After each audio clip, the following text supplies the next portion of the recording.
மாத்ரு தேவோ பவ, பித்ரு தேவோ பவ, ஆச்சாரிய தேவோ பவ, அதிதி தேவோ பவ. நான் உங்கள் ஸ்ரீனிவாசன் அருணாச்சலம். எமது ஸ்ரீ வசிஷ்ட மகரிஷி ஜோதிடாலய வலையொலிக்கு உங்களை அன்புடன் வரவேற்கிறேன்.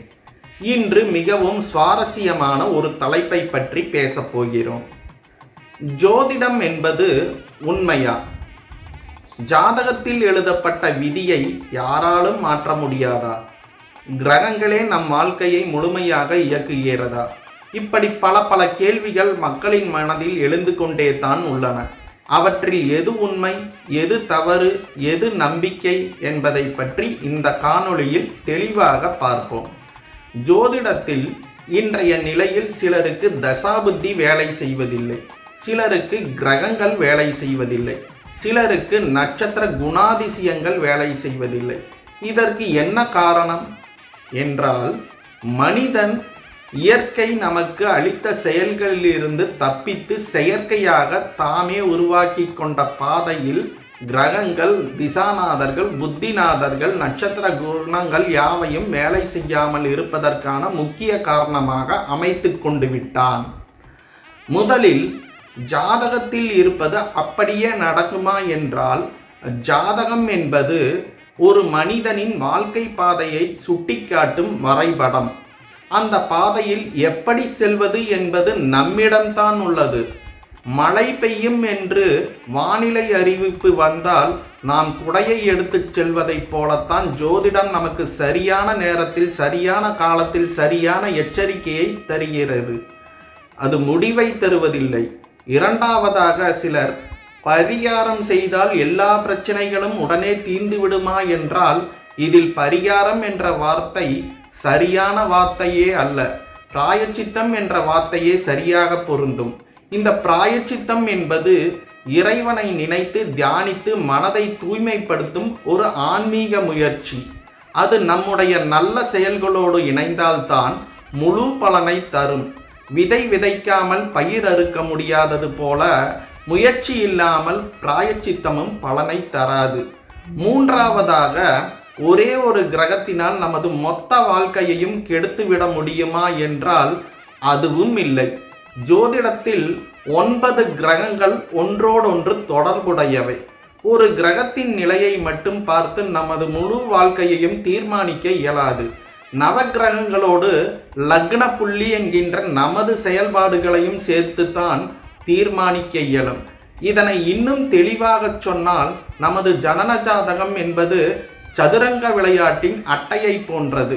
நவகிரகங்கள் நாம் பயன்படுத்தும் யானை, குதிரை, ராஜா, ராணி போன்ற சதுரங்க காய்களை போன்றது.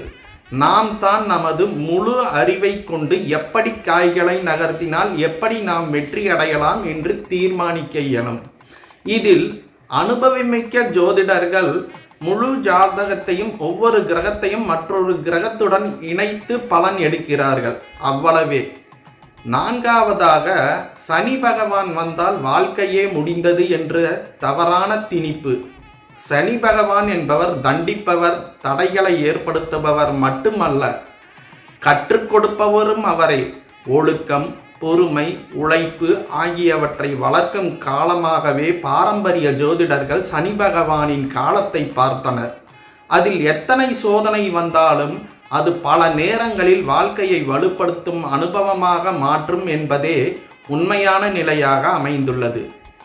ஐந்தாவதாக, ஜோதிட பலன் தெரிந்தால் முயற்சி செய்யாமலேயே அதிர்ஷ்டத்தை மட்டும் நம்புவது. இங்கு இதுதான் மிக பெரிய தவறாக நாம் சொல்கிறோம். ஜோதிடம் என்பது ஒரு அறிவியல். ஜோதிடம் என்பது நம் வாழ்க்கை பாதையின் வழியை காட்டும் வரைபடம், ரூட் மேப். அதில் நடந்து செல்ல வேண்டியது நாம் தான். ஒரு மருத்துவர் மருந்து எழுதுகிறார், அதை சாப்பிட வேண்டியது நோயாளி. அதே போலத்தான் ஜோதிடம் நமக்கான வழிகாட்டுதலையும் தீர்வையும் தருகிறது. வாழ்க்கையை உருவாக்குவது நமது முயற்சி தான். ஒரு தீபத்தின் விளக்கு இருளை மட்டும்தான் அகற்றும். நடந்து செல்ல வேண்டியது நம்முடைய கால்கள் தான். அதுபோல ஜோதிடம் தீபத்தின் வெளிச்சத்தை காட்டுகிறது. வாழ்க்கையை உருவாக்குவது நமது நல்ல எண்ணங்களும் நமது உழைப்பும் நமது நற்செயல்களும் தான். கிரகங்கள் நம் கர்மத்தின் பலன்களை அனுபவிக்க உதவும் காலத்தை மட்டும்தான் சுட்டிக்காட்டுகின்றன. ஆனால் நமது நல் எண்ணம், உண்மையான உழைப்பு, இறை நம்பிக்கை, கருணை இவைகளால் தான் எந்த காலத்திலும் மனிதனை உயர்த்தும் சக்தி மிக்கவையாக மாற்றுகிறது.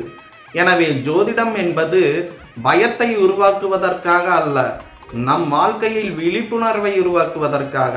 இறைவன் நமக்கு அறிவையும் முயற்சியையும் நம்பிக்கையையும் கொடுத்திருக்கிறார். அவற்றோடு இணைந்த ஜோதிட அறிவே நமது வாழ்க்கையை வளமாக்கும். ஒவ்வொரு இல்லத்திலும் ஒவ்வொரு மனிதனும் கட்டாயம் ஜோதிடத்தை பற்றி அறிவியல் உண்மையை அறிந்து கொள்ள வேண்டும் என்பதே நமது உண்மையான நோக்கமும் கூட. இந்த பதிவு உங்களுக்கு பயனுள்ளதாக இருந்தால் ஒரு லைக் செய்து உங்கள் ஆதரவை தெரிவியுங்கள். எமது ஸ்ரீ வசிஷ்ட மகரிஷி ஜோதிடாலயம் மலையொலியை சப்ஸ்கிரைப் செய்து புதிய பதிவுகளை உடனுக்குடன் பெற பெல் குறியீட்டையும் அழுத்துங்கள். இன்றைய ஜோதிடத்தை பற்றி நான் கூறிய 5 காரணங்களின் உங்கள் எண்ணங்கள் கமெண்ட் பகுதியில் பகிருங்கள். வேறு ஏதேனும் காரணங்கள் உள்ளனவா என்று உங்கள் ஒவ்வொரு கருத்தையும் நான் படிக்க ஆர்வமாக உள்ளேன். மீண்டும் ஒரு புதிய ஜோதிட உண்மையுடன், ஒரு புதிய ஆன்மீக சிந்தனையுடன் உங்களை சந்திக்கிறேன். நன்றி.